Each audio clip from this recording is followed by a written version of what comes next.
श्री दुर्गा देवी नमः। श्रीमद्देवी भागवत महापुराण नवम स्कंद अध्याय 26 सावित्री देवी की पूजा स्तुति का विधान।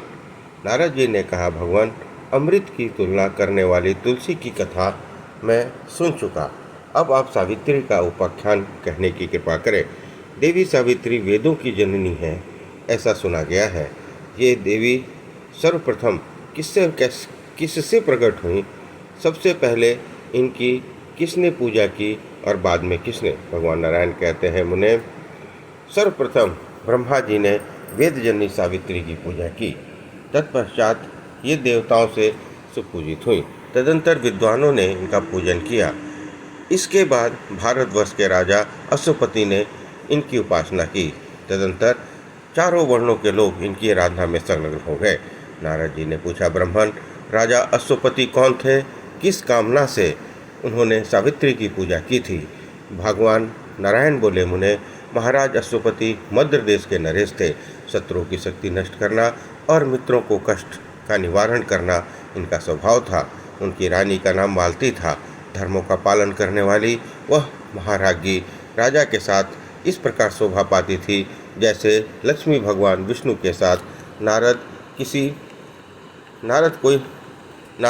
उन्हें कोई संतान नहीं थी। अतएव रानी ने वशिष्ठ जी के साथ के आदेश से भक्तिपूर्वक भगवती सावित्री की आराधना की, परंतु उसे देवी की ओर से न तो कोई संकेत मिला, न देवी ने साक्षात दर्शन ही दिए। अतः कष्ट का अनुभव करती हुई दुख से घबराकर वह घर से चली गई। राजा अश्वपति ने उसे दुखी देखकर नीतिपूर्वक वचनों द्वारा समझाया और स्वयं भक्तिपूर्वक वे सावित्री की तपस्या के लिए पुष्कर क्षेत्र में चले गए। वहाँ रहकर इंद्रियों को वश में करके उन्होंने बड़ी तपस्या की। तब भगवती सावित्री के दर्शन तो नहीं हुए, किंतु कुछ उपदेश प्राप्त हुए। महाराज अश्वपति को आकाशवाणी सुनाई दी। आकाशवाणी ने कहा, राजन, तुम 10 लाख गायत्री जप करो। इतने में ही वहाँ मुनिवर पराशर जी पधार गए। राजा ने मुनि को प्रणाम किया। मुनि राजा से कहने लगे, मुनि ने कहा, राजन, गायत्री का एक बार का जाप दिन के पाप को नष्ट कर देता है। 10 बार जाप करने से दिन और रात के संपूर्ण पाप नष्ट हो जाते हैं। 100 बार करने से महीनों के उपार्जित पाप नहीं ठहर सकता। 1000 के जप से वर्षों के पाप भस्म हो जाते हैं। गायत्री के 1 लाख जप करने से इस जन्म के तथा 10 लाख जन्म में आप जन्मों से भी पापों को नष्ट करने की अमोघ शक्ति है। 1 करोड़ जाप करने पर संपूर्ण जन्मों के पाप कष्ट नष्ट हो जाते हैं।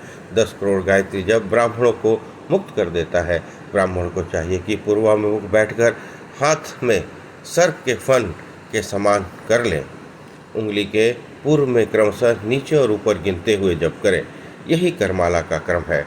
राजन, मलयागिरी चंदन के बीज की अथवा स्फटिक मणि की पवित्र माला होनी चाहिए। इन्हीं वस्तुओं की माला बनाकर तीर्थ में अथवा किसी देवता के समक्ष जप करें। पीपल अथवा कमल के पत्र पर संयम पूर्वक माला को रखकर गोरोचन से अनुरूपित करें। फिर गायत्री जप करके विद्वान पुरुष माला को स्नान करावें। फिर उसी माला पर विधि पूर्वक गायत्री के 100 मंत्रों का जप करना चाहिए, अथवा पंचगव्य अथवा गंगा जल से स्नान कराकर शुद्ध की हुई माला से भी जप किया जा सकता है। राजश्रेय, तुम इस क्रम में 10 लाख गायत्री जप करो। इससे तुम्हें 3 जन्मों के पाप क्षीण हो जाएंगे। तत्पश्चात तुम भगवती सावित्री का साक्षात दर्शन कर सकोगे।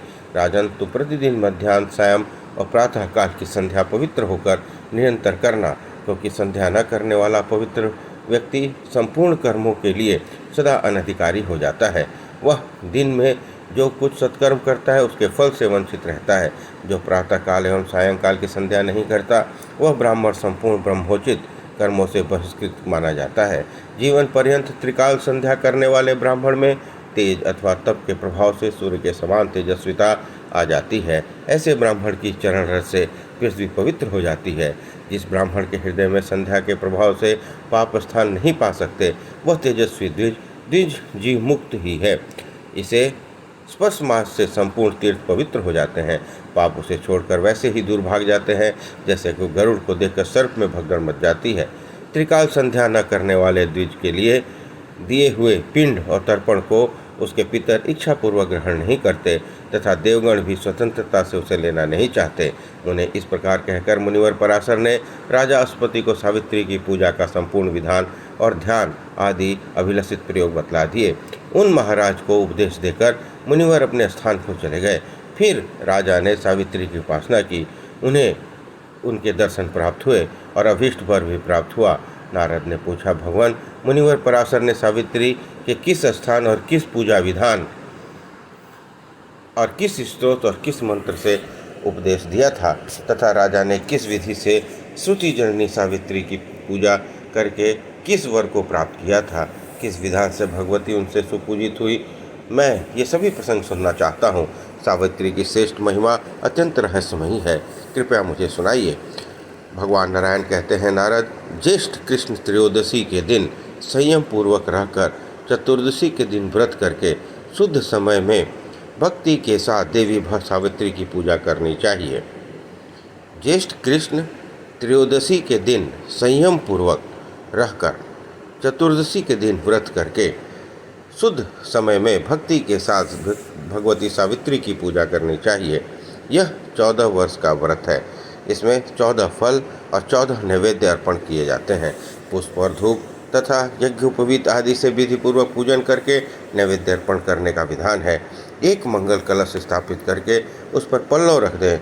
द्विज को चाहिए कि गणेश, सूर्य, अग्नि, विष्णु, शिव, पार्वती की पूजा करके आवाहित कलश पर अपनी इष्ट देवी सावित्री का ध्यान करें। देवी सावित्री ध्यान सुनो।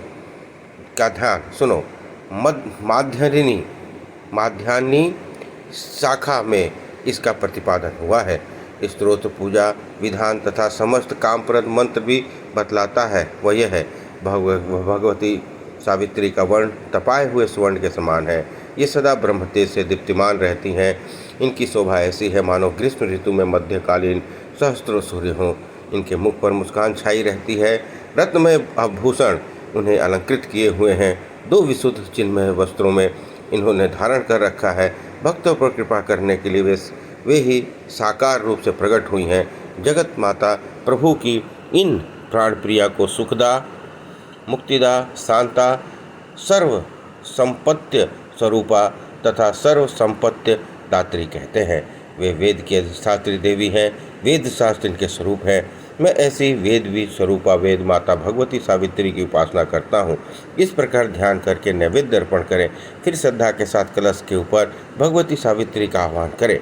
वेदोक्त मंत्रों का उच्चारण किए हुए 16 प्रकार के उपचार से भगवती की पूजा करें। विधि पूर्वक पूजा स्तुति संपन्न हो जाने पर देवेशी सावित्री को प्रणाम करें। आसन, पाद्य, अर्घ, स्नान, अनुलेपन, धूप, दीप, नैवेद्य, तांबूल, शीतल जल, वस्त्र, भूषण, माला, चंदन, आचमन और मनोहर सैया ये देने का षोडश उपचार करें। आसन का मंत्र है, यह मंत्र है, देवी आसन उत्तम काष्ठ अथवा स्वर्ण निर्मित है। देवताओं के वास करने योग्य यह पुण्यप्रद आसन आपके लिए अर्पण किया गया है।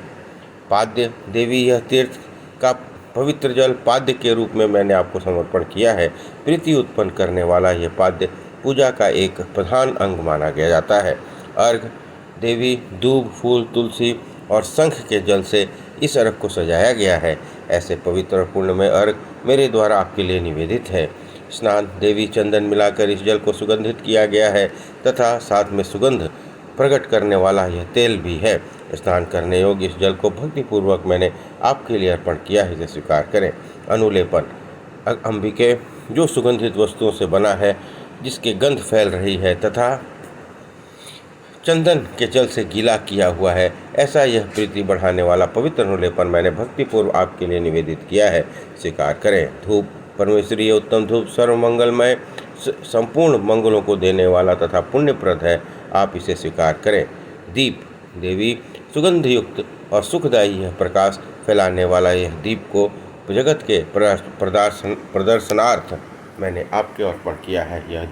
यह दीप अंधकार को दूर करने का प्रधान बीज है। नैवेद्य, देवी तुष्टि, पुष्टि, प्रीति और पुष्ट प्रदान करने वाला तथा भूख शांत करने का परम साधन ये स्वादिष्ट नैवेद्य आपके सामने मैंने अर्पण किया है, इसे ग्रहण करें। शीतल जल, देवी यह प्यास बुझाने के कारण जगत को रूप प्रदान करने वाला और जगत का जीवन है। ऐसा यह परम शीतल जल सेवा में उपस्थित है, इसे स्वीकार कीजिए।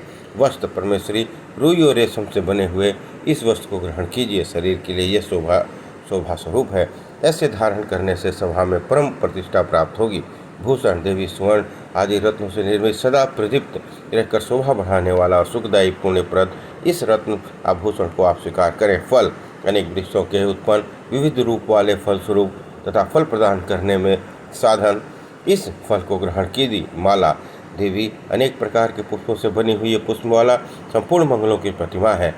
इससे इसके सभी अंग मंगलमय है। प्रभुत्व शोभा से यह संपन्न है।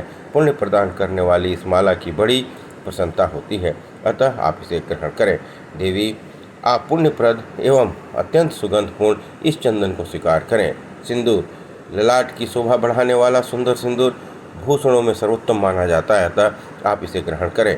यज्ञोपवीत ग्रंथि वाला यह यज्ञोपवीत परम शुद्ध है। पवित्र सूत्रों से यह बना है, वैदिक मंत्रों से इसकी शुद्धि हुई है, आप इसे स्वीकार करें। विद्वान पुरुष इस द्रव्यों का मूल रूप से भगवती सावित्री के लिए अर्पण करके स्तोत्र पढ़े, तदंतर भक्तिपूर्वक ब्राह्मण को दक्षिणा दें। सावित्री शब्द में चतुर्थ विभक्ति लगाकर अंत में स्वाहा शब्द का प्रयोग होना चाहिए। इससे पूर्व लक्ष्मी, माया और काम बीज का उच्चारण हो, जैसे ओम ह्रीं क्लीं श्रीं सावित्र्यै स्वाहा। यह अष्टाक्षर मंत्र कहा गया है। भगवती सावित्री का संपूर्ण कामनाओं को प्रदान करने वाला स्तोत्र मंध्यादिनी शाखा में वर्णित है। ब्राह्मणों के लिए जीवन स्वरूप इस स्तोत्र को तुम्हारे सामने मैं व्यक्त करता हूँ, सुनो।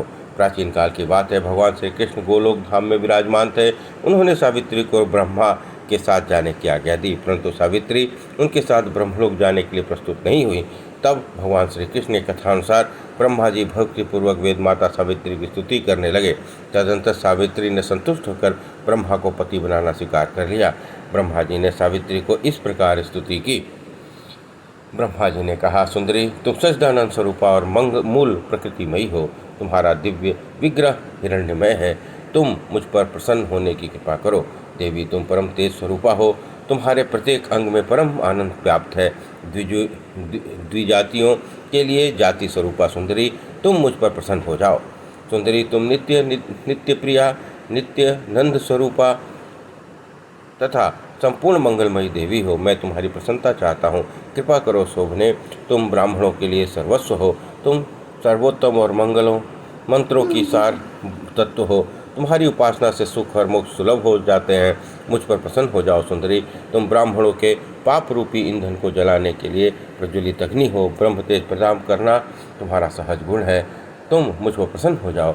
मनुष्य मन, वाणी अथवा शरीर से जो भी पाप करता है, वे सभी पाप तुम्हारे नाम का स्मरण करते ही भस्म हो जाएंगे। इस प्रकार स्तुति करके जगतदाता ब्रह्मा जी वहीं सभा भवन में विराजमान हो गए। तब सावित्री उनके साथ ब्रह्मलोक में जाने के लिए प्रस्तुत हो गई। उन्हें इस स्तोत्र राज से राजा अश्वपति ने भगवती सावित्री की स्तुति की थी। तब उन देवी ने प्रसन्न होकर उन्हें दर्शन दिए। राजा ने उनसे मनोभिलाषित वर प्राप्त किया। यह सत्वराज परम पवित्र है। पुरुष यदि संध्या के पश्चात इस स्तवन का पाठ करता है तो चारों वेदों के पाठ करने का फल मिलता है। उसी फल का यह अधिकारी हो जाता है। इस प्रकार श्रीमद् देवी भागवत महापुराण 9वां स्कंद अध्याय 26 संपन्न हुआ। बोलिए दुर्गा देवी की जय।